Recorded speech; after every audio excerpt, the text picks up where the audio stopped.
Isso faz muita diferença, Zé? Isso eu já sei. Eu vim aqui na igreja para a gente ouvir uma coisa. Não. Presta atenção. Nós vivemos um momento de tanta judaização da fé, enquanto os apóstolos viveram um período de desjudaização do evangelho. Nós ainda achamos que Israel é um país mais abençoado que o Brasil, porque Deus é dos israelitas ou dos judeus. De onde você tirou isso, irmão? É o que Pedro falou exatamente, Deus falou exatamente o contrário para Pedro. Já percebeu que a nossa igreja não tem a bandeira de Israel? Claro que não. Não faz sentido. E a do Brasil? Também não quero ser misturado com... Não tem também.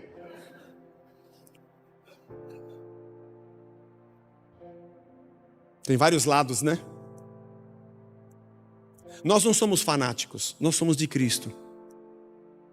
Nós somos do Evangelho. Pedro, o Evangelho não está confinado num país, não está confinado numa etnia, e nem tampouco no seu modelo religioso. Deus é Deus. Não é porque nós usamos uma roupa. Você pode até ir para Israel, eu já fui, se puder eu quero voltar. Teologicamente, arqueologicamente, historicamente, a gente aprende demais. Fora a emoção de você estar em alguns lugares em que fatos bíblicos aconteceram, é muito emocionante, mas eu não posso achar que Deus mora lá. Porque não é isso. Vou fazer uma viagem religiosa. Vai para onde? Fernando de Noronha. Você vai ver a beleza da criação. Você acha que isso não é de Deus? Nós ainda temos na cabeça, nós ainda temos muito do paganismo de Cornélio. Nos prostramos diante de Pedros. Misturamos a nossa fé em Cristo, que é algo para todos, e queremos confiná-la a um método ritualístico. Para com isso. Achamos que se o nome for hebraico vai ser mais abençoado. A hora que eu registrar meu filho, como é que ele chama? Desce o Espírito. Não, para com isso, irmão.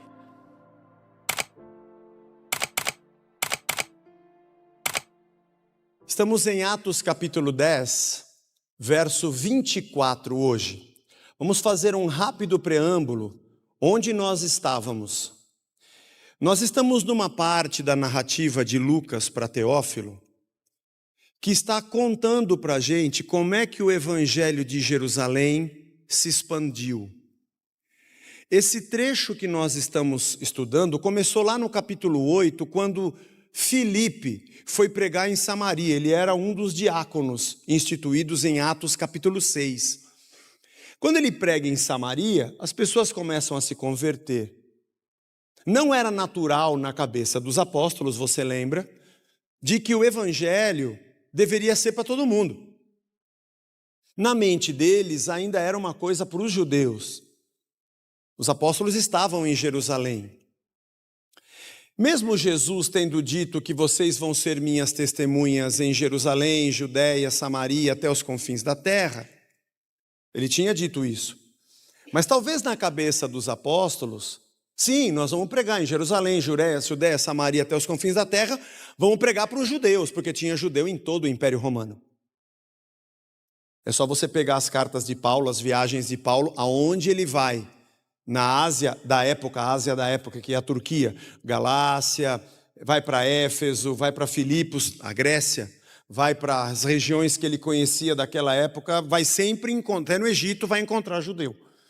Então na cabeça deles, esse Deus étnico, o Deus dos judeus era para os judeus. Quando o evangelho explode em Samaria, quem vai para lá? Pedro e o João. Eles vão para lá. E quando eles chegam lá, eles percebem que acontece a mesma coisa que aconteceu em Jerusalém. As pessoas se convertem, o Espírito se derrama e os mesmos sinais do Pentecostes em Jerusalém foram vistos em Samaria. O Pedro e o João ficam maravilhados e descem para o sul, voltam para Jerusalém pregando nas aldeias. Já falamos sobre isso. O João, por algum motivo, volta para Jerusalém e o Pedro fica na cidade de Lida, semana passada. Tinha um cara chamado Enéas, que estava na cama fazia um tempão. Ele ora pelo Enéas e o Enéas volta a andar. E aquilo se espalha pela cidade, a cidade de Lida se converte. A notícia se espalha e por uma cristocidência, a mulher chamada Tabita ou Dorcas morre naqueles dias e eles, sabendo da notícia da cidade vizinha, mandam chamar o Pedro. Talvez até para fazer um culto fúnebre, a gente não sabe. A verdade é que ele ora e Deus diz para ele, manda essa mulher levantar, e ela ressuscita. Aí muita gente se converte em Jope. Percebe que os sinais são apenas uma ponta para uma grande obra que é a conversão de muita gente. E aí chegamos nessa história aqui, que lá no litoral onde ele estava, em Jope, ele está na casa de um cara chamado Simão, o curtidor. E aí o Cornélio está orando e Deus dá uma visão para ele, lembra? Isso que é revelação. Não me venha com revelações. Eu quero isso aqui, ó. Você crê, Zé? Eu creio nisso aqui. Não, os outros eu não creio não, irmão. Desculpa, não creio. Deus falou, Cornélio, dê o nome da cidade, vai em Jope, dê o lugar, na praia, dê o nome do caboclo, na casa de um cara chamado Simão, o curtidor. Trabalhava com couro, fedentina, era fácil achar. Onde é a casa? Já sei, deve ser ali, né? E lá na casa desse Simão tem um cara chamado Simão também, mas é o Simão Pedro. Isso que é revelação, hein, irmão? Vou dar o CPF dele para você. É assim, irmão, foi assim o negócio. E você manda chamar esse cara. E aí o Cornélio manda 2 homens piedosos e mais um soldado piedoso, ele conversa com eles, explica. Os caras entendem que Deus está fazendo alguma coisa e vão até lá. Acho que até a hora que eles saíram estava tudo muito certo, porque eles chegam na hora do almoço em que o Pedro está orando com fome e Deus dá para ele uma visão, lembra? O lençol cheio de animais que para os judeus eram impuros, não poderia ser comido. Não vou entrar no detalhe aqui, já falamos semana passada. E quando Deus diz, você quer comer? Mata e come. E ele falou, não posso, o animal é impuro. E Deus fala para ele, não diga que é impuro aquilo que eu criei, pelo amor de Deus, ou pelo amor de mim, sei lá. Pedro, pelo amor de Deus. Fui eu que criei os animais, vai falar que esse animal aí é impuro. A visão acontece 3 vezes. E o Pedro fica com uma interrogação na cabeça, tipo assim, o que essa visão significa? E aí Deus fala para ele, antes de tocar a campainha, tem 3 caras na porta, desce lá e atende. Fui eu que mandei eles aqui. E você vai junto com eles, tá? E não esquece, hein? Não diga que é imundo aquilo que eu santifiquei. Quando ele chega lá, são os servos de um centurião romano. Cornélio era romano. O Pedro não podia nem se dirigir a eles, quanto mais pedir para eles entrarem e dormirem na casa. O Pedro entendeu a visão. Deus está querendo me dizer que eu não posso fazer essa separação de gentios e judeus. E ele, o que vocês querem aqui? O Cornélio, centurião romano, teve uma visão de Deus, quer que você vá lá. Como Deus tinha falado com Pedro, ele disse, então eu vou. Chegamos na história.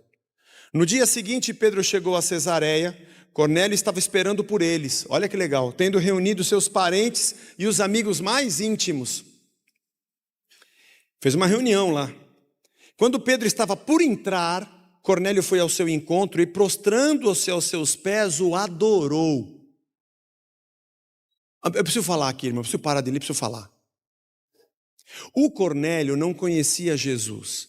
A fé que ele tinha era no Deus do Israel antes de Cristo. Ele teve contato com judeus daquela época. Diz o texto que ele era temente a Deus, fazia 3 orações por dia, como os judeus faziam, e também ele era um homem piedoso, dava esmolas, ajudava pessoas, mas a ideia sobre um único Deus ainda não era tão clara. Mesmo assim, ele era um cara que não conhecia bem, porque ele se ajoelha diante do Pedro. Ele ainda tinha muito do paganismo, muito das religiões talvez que Roma praticava, que era uma mistura de religiões e tudo quanto era povo que eles tinham conquistado. Não é muito louco perceber que além do Cornélio não conhecer a Deus, ainda tinha muito do paganismo, não era convertido, não tinha Jesus, não frequentava igreja, não tinha o Espírito Santo, não era batizado, não tinha recebido dons, e Deus dá uma visão para ele, mandar chamar o Pedro. A nossa ideia institucional de colocarmos a religião numa caixinha não é bem assim. Deus não é evangélico. Nós é que somos. Ele é Deus. Ele faz o que Ele quer na hora que Ele quer. E Ele falou com o Cornélio. E teve que falar com o Pedro, que apesar de ser um apóstolo, era um cabeça dura que achava que não podia falar com um romano. Vai ver. Deus tem que se revelar a um cara que não conhecia nada de Deus para encaminhá-lo no caminho de Cristo, o tanto quanto ele tinha que falar com um cara que andou 3 anos com Jesus como um apóstolo e ainda não tinha entendido totalmente a obra de Cristo. Mas aí o Pedro disse: levante-se, porque eu também sou apenas um homem, você não tem que me adorar. Eu sou só homem, como você. Falando com ele, Pedro entrou, encontrando muitos reunidos ali, a quem se dirigiu, dizendo: olha, vocês bem sabem que um judeu está proibido de se juntar a um gentio, ou de entrar na casa dele. Mas Deus me mostrou que não devo considerar ninguém impuro ou imundo. Ele entendeu a visão do lençol. Por isso, uma vez chamado, vim sem vacilar. E agora eu pergunto: por que motivos vocês mandaram me chamar? O que eu estou fazendo aqui? E o Cornélio respondeu: olha, hoje faz 4 dias, mais ou menos por essa hora, às 3 da tarde,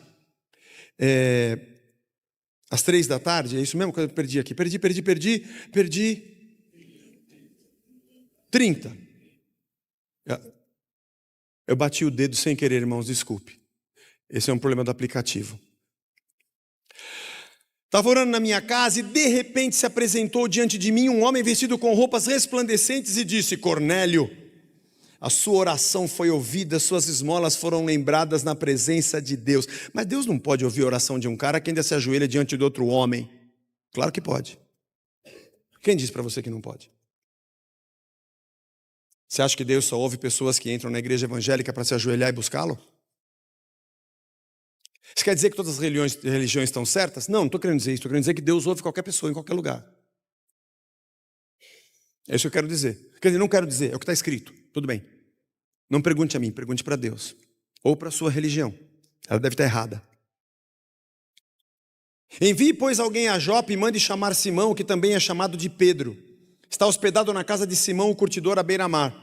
Portanto, sem demora, mandei chamá-lo. Foi isso que eu fiz, ó Pedro. E você fez muito bem em vir aqui. E agora está todo mundo aqui na presença de Deus, olha só, prontos para ouvir o que o Senhor ordenou a você. Ele estava certo que o Pedro ia falar alguma coisa de Deus. Ele nem sabia que Deus teve que convencer o Pedro. Vai lá e chama o Pedro. Eu não sei quem ele é. Deve ser um cara de Deus. Deve ser um cara que anda flutuando, cheio de Deus. E ele tem alguma coisa para falar para mim que eu não sei. E ele está esperando ele está esperando Deus mandar ele para cá. Pouco sabia que o Pedro tinha o maior preconceito, não queria se misturar, era um cabeça dura, e que Deus teve que mandar uma visão 3 vezes, e ainda assim ele demorou para entender. Aí o Pedro fala assim: agora eu reconheço por verdade que Deus não trata pessoas com parcialidade, com diferença. Pelo contrário, em qualquer nação, aquele que o teme e faz o que é justo lhe é aceitável. Aí o Pedro começou: essa é a palavra que Deus enviou aos filhos de Israel, anunciando-lhes o evangelho da paz por meio de Jesus Cristo. Este é o Senhor de todos. Vocês sabem o que aconteceu em toda a Judeia, tendo começado na Galileia, depois do batismo que João pregou, como Deus ungiu a Jesus de Nazaré com o Espírito Santo e com poder. Jesus andou por toda parte fazendo o bem e curando todos os oprimidos do diabo, porque Deus estava com ele. E nós somos testemunhas de tudo o que ele fez na terra dos judeus e em Jerusalém. Depois eles o mataram pendurando no madeiro, mas Deus o ressuscitou no 3º dia e concedeu que fosse manifesto, não a todo o povo, mas às testemunhas que foram anteriormente escolhidas por Deus, isso é, a nós que comemos e bebemos com ele. Depois ressurgiu dentre os mortos. Jesus nos mandou pregar ao povo e testemunhar que ele foi constituído por Deus como juiz de vivos e mortos. E dele todos os profetas dão testemunho de que por meio do seu nome, todo que crê nele tem a remissão dos pecados. Não deu tempo do Pedro dizer: alguém quer aceitar Jesus, levantar a mão, vir aqui na frente e ser membro da nossa igreja? Não deu tempo. Enquanto ele falava, o povo foi crendo e se convertendo sem levantar a mão e sem ir na frente. Enquanto Pedro falava essas palavras, o Espírito caiu sobre todos que ouviam a mensagem. Os fiéis que eram da circuncisão, que tinham vindo, fiéis da circuncisão, o que é isso? Os judeus. Os judeus que tinham ido junto com o Pedro, admiraram-se porque também sobre os gentios foi derramado o dom do Espírito Santo, pois os ouviam falar em línguas, engrandecendo a Deus. Então Pedro disse: será que alguém poderia recusar a água e impedir que sejam batizados estes, que assim como nós, receberam o Espírito Santo? Porque foram batizados só depois de tudo, né? Que louco isso. E ordenou que fossem batizados em nome de Jesus Cristo. Então lhes pediram que permanecesse com eles por alguns dias. Essa história é muito linda. O que o Lucas está narrando aqui tem um monte de ensinamentos para nós. Mas logo de cara a gente percebe a importância de Pedro ter ido em todos esses lugares. Eram ele, João e Tiago, os principais dos apóstolos. Quando o evangelho chega em Samaria, o que já não era samaritano, mas Jesus disse, olha, é Jerusalém, Judéia, Samaria, até os confins da terra. Quando chegou em Samaria, você lembra, capítulo 8, Pedro e João vão lá, e lá também acontece o fenômeno do Espírito Santo ser derramado sobre as pessoas. O Pedro era o cara que estava pregando no Pentecostes, no capítulo 2, você lembra disso? Como é que aconteceu, você lembra? O Espírito Santo encheu e eles estavam lá glorificando a Deus no cenáculo, e as pessoas lá de fora estavam ouvindo cada um na sua própria língua. E começou um forrobodó de cuia, e o Pedro vai na janela: que barulho é esse aí? É que os caras estavam achando que eles estavam loucos ou bêbados, porque cada um ouvia o que eles falavam na sua própria língua. Esse é o dom de línguas de Atos capítulo 2. E Pedro falou: não, vocês não estão loucos não, vocês estão entendendo sim, porque isso aqui é Deus falando com vocês. Ele prega e 3.000 pessoas se convertem. Esse mesmo fenômeno acontece em Samaria. Deus está quebrando o preconceito judeu. O samaritano também vai receber o Espírito. E agora acontece na casa do Cornélio, que é um romano. Além de ser um gentio, que o próprio Pedro diz aqui, que eles não deveriam se misturar, ainda tem o fato de que ele era um centurião e romano. Ele era do exército que oprimia Israel. Então esse preconceito de Pedro com aqueles que não eram judeus não tinha como, precisava cair, precisava mesmo, não chegaria nem até aqui, nós não estaríamos aqui. Seria apenas a religião de mais um povo do mundo, como nós sabemos que existem muitos povos com seus deuses e suas religiões. Mas a revelação do Senhor, Criador dos céus e da terra, era para o mundo inteiro. E era necessário que os apóstolos compreendessem que eles não iriam por Jerusalém, Judéia, Samaria, até os confins da terra pregando para judeus. Era para todo o mundo. E em todo lugar onde alguém o busca e se quebranta diante dele, ali habita o Espírito de Deus. Ali Deus está. Ali a sua obra acontece. E de maneira tão louca que o próprio Cornélio, que não era convertido, não conhecia Jesus, tinha muitos traços de paganismo na sua fé, sem ter dom, sem ter o Espírito Santo, tem uma visão. Se fosse numa igreja hoje, ia dizer: não, ele não teve visão, é do diabo, você não é da nossa igreja, você não é evangélico, você não é batizado do Espírito Santo, você não é convertido, como é que Deus falou com você? Deus não fala com qualquer um, claro que fala, fala comigo, fala com você. O que eu quero dizer não é que nós temos comunhão com qualquer crença, não é isso. É que de qualquer crença e de qualquer lugar, se alguém procurar a Deus, vai encontrá-lo. Buscar-me-eis e me achareis, quando me buscardes numa igreja. Não, quando me buscardes de todo o coração. Essa reunião que nós temos aqui é o passo seguinte. Depois que conhecemos a Cristo, nós queremos compartilhar da vida dele. Ótimo, mas isso não significa que Deus não ouça o clamor de gente que está perdida. Fez isso com Cornélio, romano, centurião. E aquilo que aconteceu é uma coisa muito doida. Essa história tem muitas lições, mas eu queria destacar algumas coisas para a nossa edificação. Percebendo o que Deus fez com o Pedro e com a sua igreja, que ainda bem que o Lucas escreveu e chegou para nós até hoje. Primeiro é que esse evangelho é para nós. Isso faz muita diferença, Zé? Isso eu já sei. Eu vim aqui na igreja para a gente ouvir uma coisa. Não. Presta atenção. Nós vivemos um momento de tanta judaização da fé, enquanto os apóstolos viveram um período de desjudaização do evangelho. Nós ainda achamos que Israel é um país mais abençoado que o Brasil, porque Deus é dos israelitas ou dos judeus. De onde você tirou isso, irmão? É o que Pedro falou exatamente, Deus falou exatamente o contrário para Pedro. Já percebeu que a nossa igreja não tem a bandeira de Israel? Claro que não. Não faz sentido. E a do Brasil? Também não quero ser misturado com... Não tem também.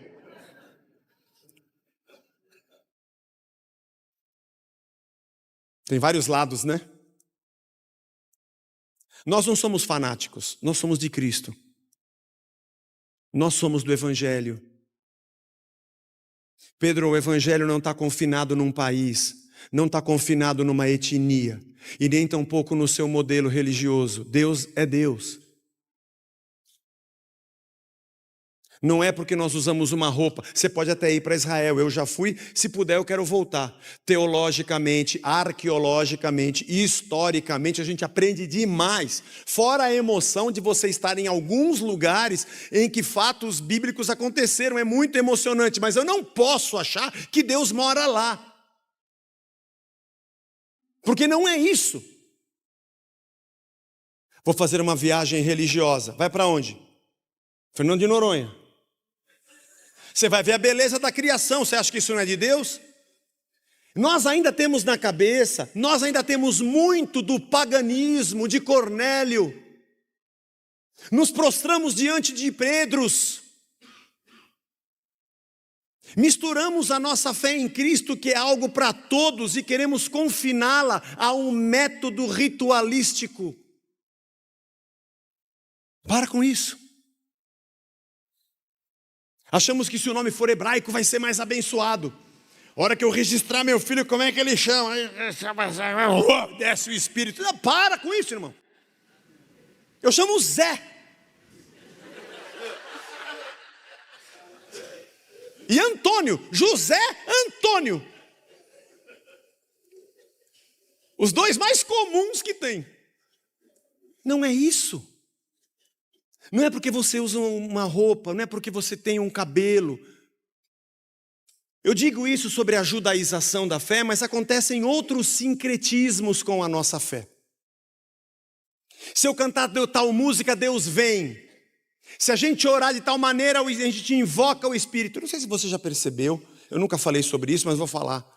Aqui na casa, nas minhas pregações, ou mesmo nas orações, ou nas músicas, ou nos congressos, nós nunca usamos o termo invocar a Deus. Já percebeu isso?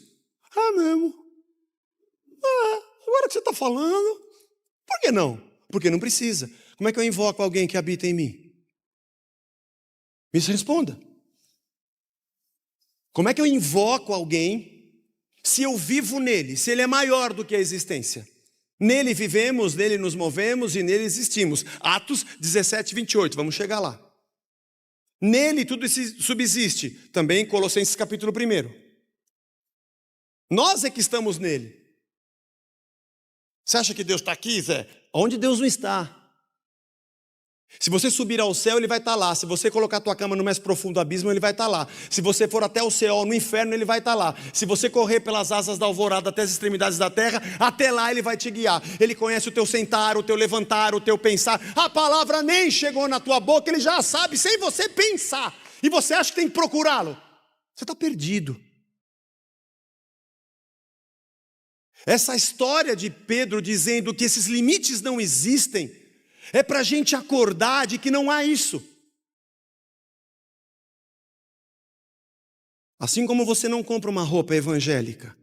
Meu Deus do céu, essa roupa que você comprou é amaldiçoada, sabe quem costurou? Eu sei lá, não importa quem costura o diabo da camisa, importa qual o espírito que habita em mim. Você acha mesmo?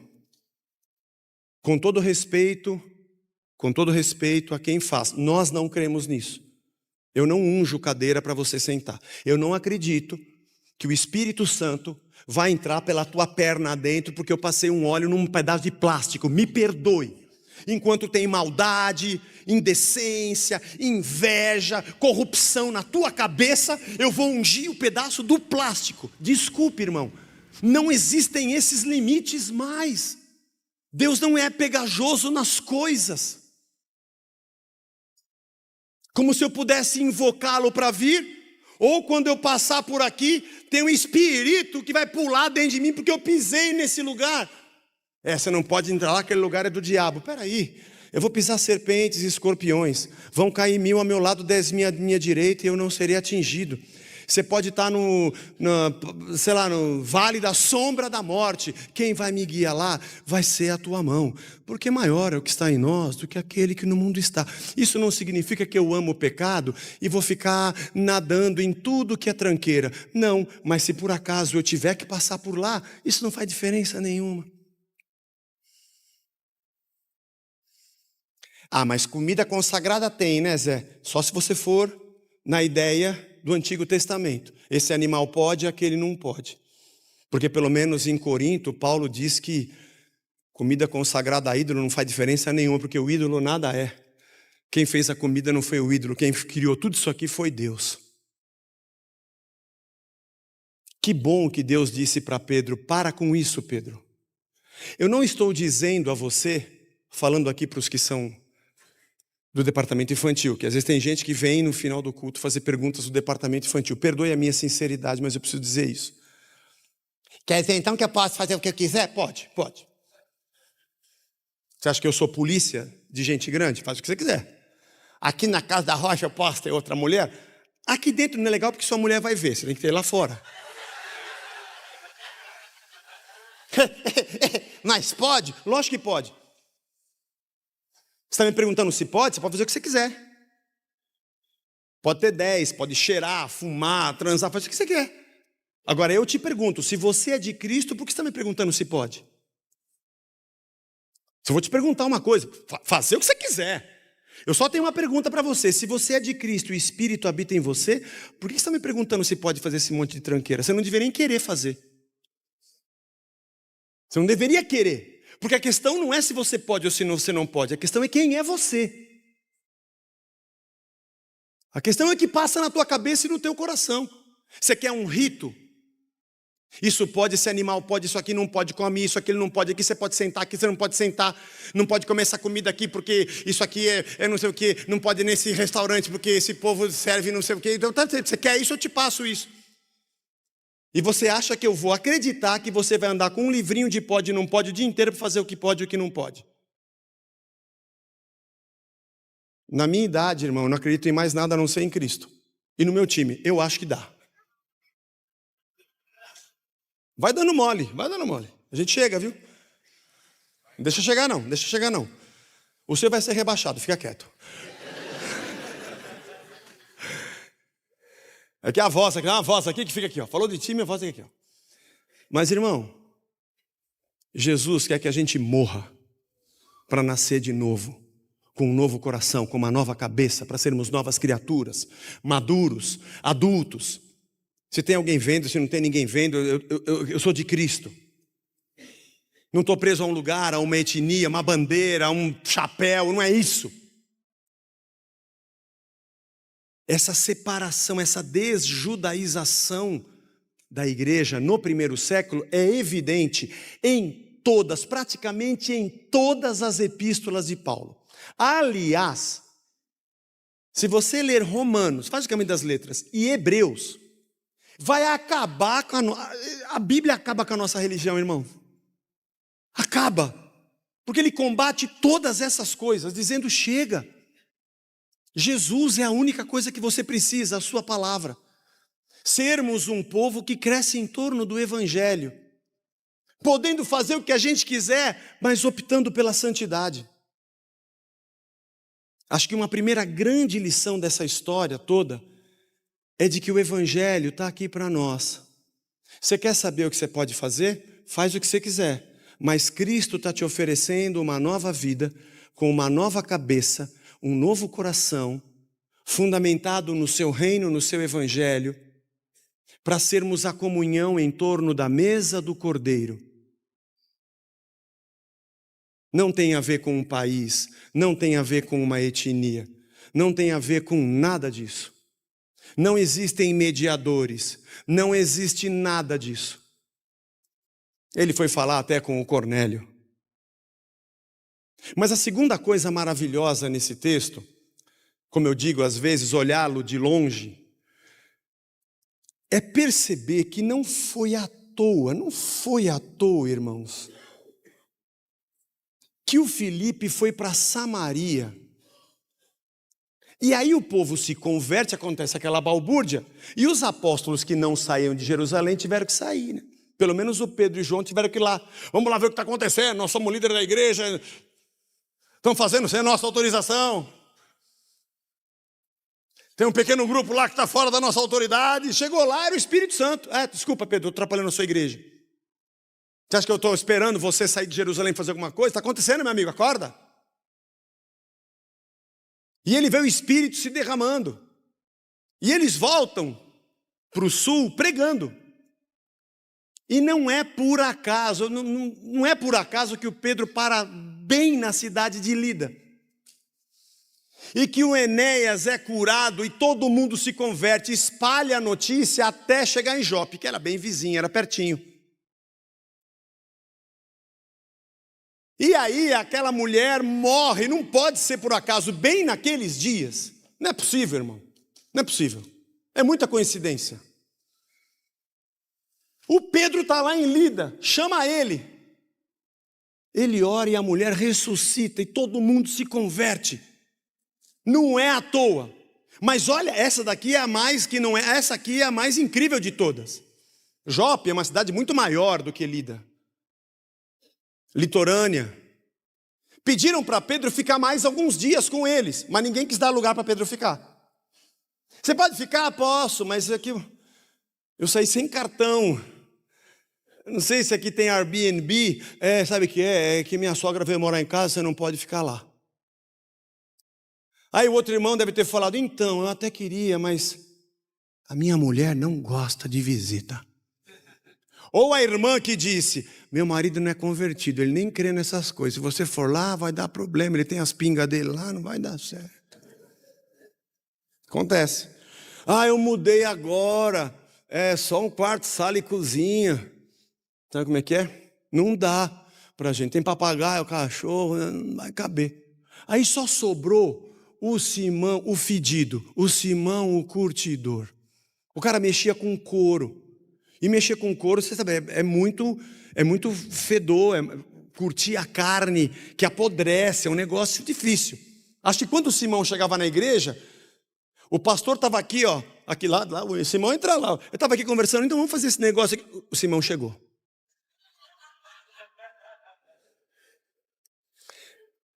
Eu conheci uma pessoa assim uma vez, irmão.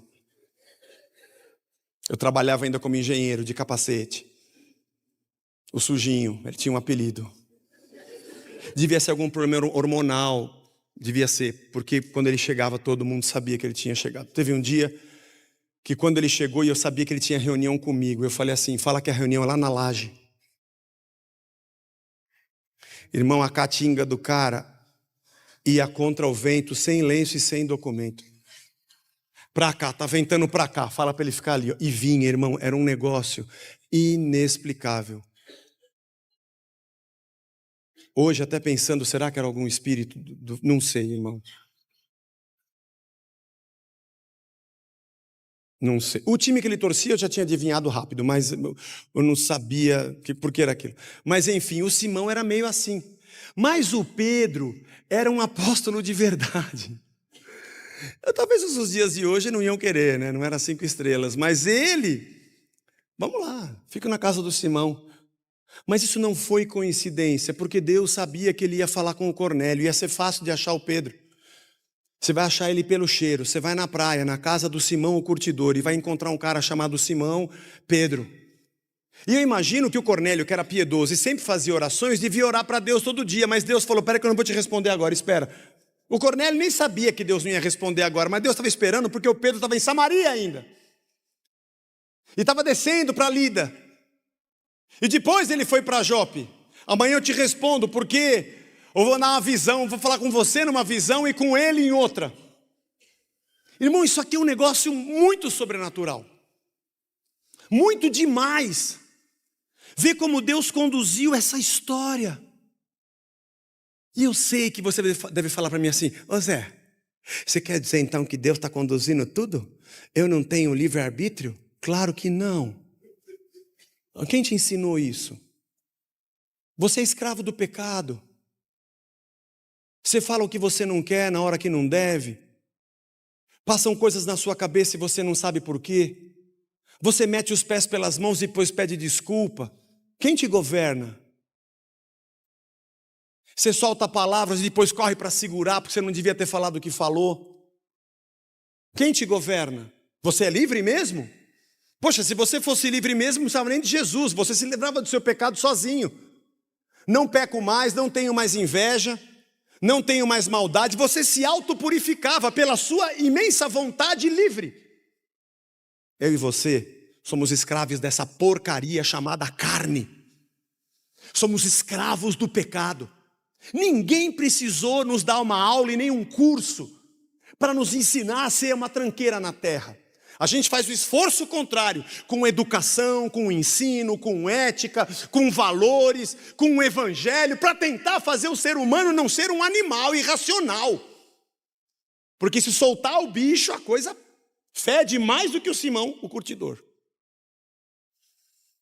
Mas mesmo assim, eu não tenho uma resposta clara para você.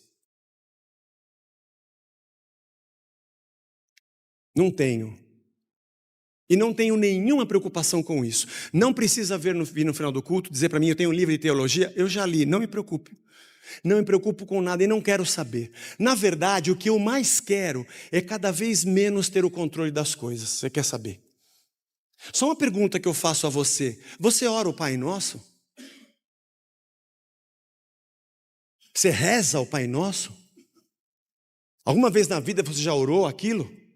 Aquele negócio de venha o teu reino e seja feita a tua vontade, é de verdade que você pede isso? Porque quando a gente fala que não tem livre-arbítrio, você fica todo preocupado, mas você pede que venha a vontade dele, seja feita a vontade dele, agora está com preocupação se ele cumpre a vontade dele ou a sua? Que tipo de cristão nós somos? Essa oração é da boca para fora. Porque eu peço para vir o seu reino, o seu governo, e seja feita a sua vontade, na terra e no céu, e depois ele diz, Deus está controlando. Ah, como é que Deus está controlando? Eu não estou entendendo a sua oração. Acho que Deus olha para você e fala, aqui tem louco? Vai servir outro Deus. Eu não sei explicar para você se Deus está nos marionetando, em que pé Ele coloca em nós o querer e o efetuar? Quais as situações em que parece que de verdade foi Ele que fez? Em outras que eu meto os pés pelas mãos, eu tenho certeza que fui eu que fiz. Mas eu sei de uma coisa, esse mistério é da parte de Deus, eu não consigo entender. Mas uma coisa eu sei, o que eu mais desejo é que cada vez mais eu diminua e ele cresça. A gente canta isso na música, mas quando fala que não tem livre-arbítrio, aí começa... Você acabou de cantar, Cacilda. Você fez a reza do Pai Nosso e cantou essa música no mesmo culto. Não estou entendendo. Isso não significa que eu não tenha uma responsabilidade humana sobre os meus atos. Mas isso não significa que a minha liberdade de decisão cresça fora do Evangelho e dos princípios de Cristo. Mas são universos entrelaçados que nós, com a cabeça humana, nunca vamos conseguir entender. Mas eu sei de uma coisa. Hoje de manhã, eu fui me trocar e falei assim, eu vou com esse tênis aqui, que eu ganhei no meu aniversário, porque eu vi o do Fernando de Gílio, que é legal pra caramba, eu falei, onde você comprou esse tênis aí? Aí o pessoal ficou sabendo, me deu um igual. Tá vendo? Livre-arbítrio. Eu escolho a porcaria do tênis que eu quero usar. Eu não escolhi muito, porque eu vi o do Fernando. Aí de repente eu venho aqui do nada, e um garoto fala, não acredito, mano, eu sou skatista, e o pastor usa Vans, eu vou aceitar Jesus. Eu não sei o que Deus está fazendo. Eu acho que eu estou livre. Ou eu encontro um irmão ali na cantina, encontro no dia a dia, vamos tomar um café, eu tomo um café, ô Zé, você está aqui, vamos conversar. Aí eu falo com ele alguma coisa, diga uma frase, ele fala, o que você falou? Não, eu falei blá, blá, blá, blá, blá, blá, blá, blá. Não, não, não, não. Você falou uma coisa muito séria. Falei isso aqui. Eu orei de manhã e pedi para Deus uma resposta. Uma vez eu quebrei o braço, a mão, faz muitos anos. E eu fui aqui mas eu já era ungido já. E eu fui aqui no Santa Catarina. Uma dor desgraçada. Quebrei o 5º metacarpio de novo. Aí o cara olhou minha radiografia, falou, você quebrou. Então vou dar aqui a sua receita, o que eu vou tomar, e você vai engessar, colocar uma tala assim, vai agora na outra sala com esse papel que o cara vai te engessar. Quando eu entrei, o cara falou assim, Bispo Zé Bruno, Deus tem alguma coisa para mim? Eu falei, tem isso aqui, para você engessar o meu braço.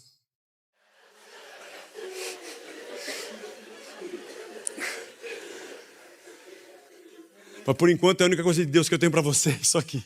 Por favor, faz direito porque eu toco e não pode engessar errado. Mas aí eu conversei com ele, bati um papo com ele. Eu não sei porque eu escolhi ir naquele hospital, porque eu nunca fui na minha vida, eu fui uma vez só na vida. Pude aconselhar o cara, conversar com ele. Eu posso dizer que fui eu que escolhi? Posso, é a minha liberdade. Mas eu não sei quem me governa. Irmão, essa vida é muito séria. Eu não estou falando de coisa simples, estou falando de coisa séria. Eu não quero te dar uma formulinha para você, sabe, falar uma frase para sua esposa para resgatar o seu casamento. Não, estou te falando de profunda vida com Cristo para ser uma nova criatura. Eu não estou te dando uma religiãozinha cheio de pode e não pode para ver que se tem uma fórmula matemática, ritualística, para de repente você conseguir fazer Deus te obedecer. Não, não, não. Estou falando para você que isso aqui não é brincadeira. A gente acha que pode muito, mas facilmente a gente se perde. Porque o inimigo anda ao nosso derredor procurando a quem possa tragar. Ao mesmo tempo que o Senhor habita em nós e pela sua palavra está falando com a gente. Eu não quero entrar na discussão do que você faz e do que é o que Deus faz. Eu só quero dizer para você que o nosso desejo deveria ser, Senhor, faz a tua vontade na minha vida. Me ensina. Põe as palavras na minha boca. Eu quero ter a mente de Cristo, o mesmo sentimento que houve em Cristo Jesus. Guardei a tua palavra no meu coração para eu não pecar contra ti. Lâmpada para os meus pés é a tua palavra e luz para os meus caminhos. Fala que o teu servo ouve. Conduz os meus passos. Adestra as minhas mãos para o que eu tiver que fazer. Coloque em mim a tua vontade, o teu querer e o teu efetuar. Ensina-me todos os dias os teus caminhos, porque eu quero andar neles. Me ajuda, Senhor, porque o homem faz os seus planos, mas a resposta certa vem da boca e do coração de Deus. Eu estou repetindo aqui um monte de versículos que diz que o homem de Deus diz, Senhor, por favor, livra-me de mim mesmo. E mesmo Pedro, com toda a cabeçudez que ele tinha, Deus fez com que milimetricamente, de Samaria para Lida, de Lida para Jope e de Jope para Cesareia, o evangelho percorresse Jerusalém, Judeia, Samaria e começasse para os confins da terra, porque um romano estava proclamando Jesus como seu Senhor. Eu queria dizer para você que a sua vida e a minha vida dependem disso. A educação dos nossos filhos, o nosso lar, esposo, esposa, depende disso. Nosso testemunho, nossa missão dependem disso. A nossa comunidade depende disso. De que cada vez mais o Zé, o João, a Maria diminuam e o Senhor diga, façam isso. Que a gente tem que parar de chorumelas e se ele disser, você vai dormir na casa do Simão, o curtidor, tá bom? E vou te falar, a cama dele tem umas tiras de couro lá que ele fez e que você vai sair dali cheiroso, Pedro. A Bíblia não fala, mas eu acho que o Cornélio, faltava 1 quilômetro, ele falou, Pedro já está chegando. Deus revelou? Não, já chegou aqui. Deve ter sido assim. não teve frescura, não perguntou por que não tem lugar para eu ficar, não questionou. A gente questiona, a gente reclama tanto. A gente reclama como se Deus tivesse saído de férias e a nossa vida não estivesse na mão dele. Agora, o fato de você passar por uma dificuldade e eu também não significa que Deus não está conosco. Esse mundo é um mundo decaído e o mundo jaz no maligno e muita coisa aqui vai nos afetar. Daqui a alguns dias vai fazer 1 ano que minha mãe faleceu, o ano passado. Ela morreu, está na glória. Mas Deus não a abandonou. Se eu contar a história nas minúcias, irmãos, de como ela foi cuidada, dos médicos, da UTI, dos detalhes do tratamento, eu não tinha como dizer, Deus não está cuidando. Mas só que ela não é eterna, como eu também não sou e nem você. Ela morreu. Mas morrer faz parte da vida, ficar velho faz parte da vida, ter dor nas costas faz parte da vida, ser rebaixado faz parte da vida, aceita. Faz parte dessa existência decaída desde o Éden que caminha para o fim. Mas Ele deu para nós um reino, Ele nos prometeu eternidade. Estou convosco todos os dias até a consumação dos séculos. Eu não sou dos judeus nem de uma etnia, eu estou com todo mundo.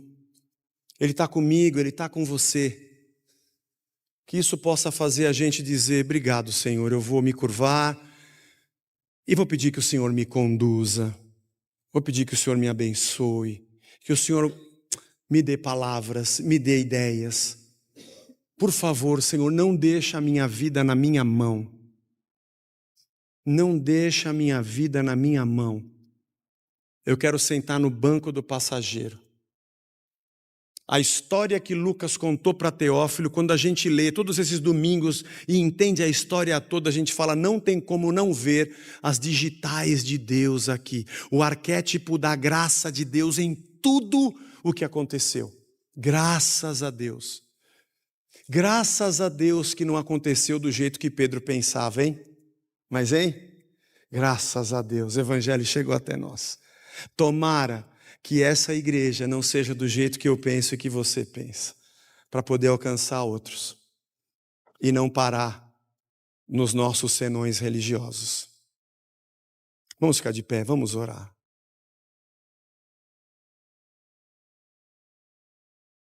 Só espero que você, que talvez esteja nos visitando, nunca tenha entrado numa igreja, pensa nisso.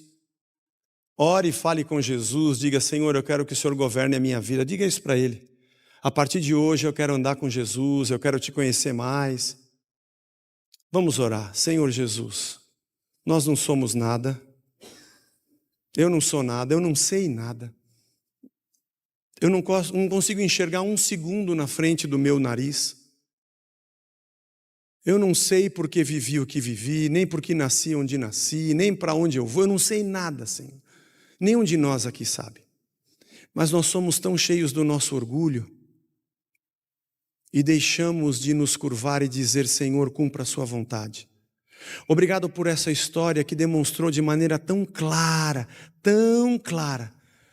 que o Senhor governa a tua história. Por favor, Senhor, me coloca dentro dela. Coloca os nossos lares dentro dela. A nossa história precisa ser explicada pela tua história, Senhor.